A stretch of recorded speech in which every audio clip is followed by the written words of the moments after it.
субҳи рӯзи 8 майи соли ҷорӣ дар деҳаҳои Навобод 3 ва Навобод 4 ҷамоати деҳоти ифтихори ноҳияи Абдураҳмони Ҷомии вилояти Хатлон бо сабаби фаромадани ярҷ 15 хона пурра нест шуда, 100 гектар заминҳои киш ва 2 гектар заминҳои назди ҳавлигӣ хароб гаштаанд.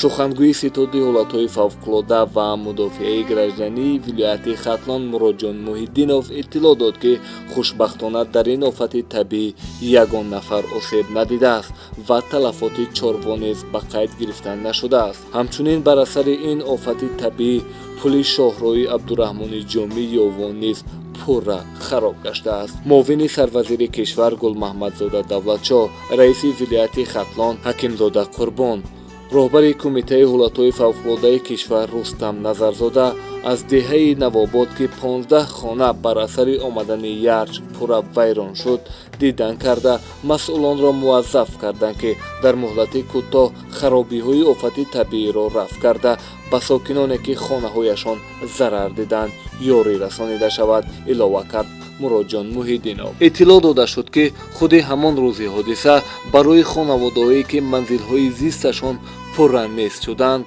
30 хайма омода карда шуда, барои онҳо себах хӯроки гарм дода мешавад ва шабонарӯз табибон ва дигар сохторҳо ба онҳо кӯмак карда истоданд. барои он сокиноне, ки хонаҳояшон пурра нест шуданд, хонаҳои истиқоматӣ бунёд карда мешавад. комиссияи махсус ҳисороти оқибатҳои офати табииро дар ноҳияи Абдураҳмони Ҷомӣ муайян карда истодааст.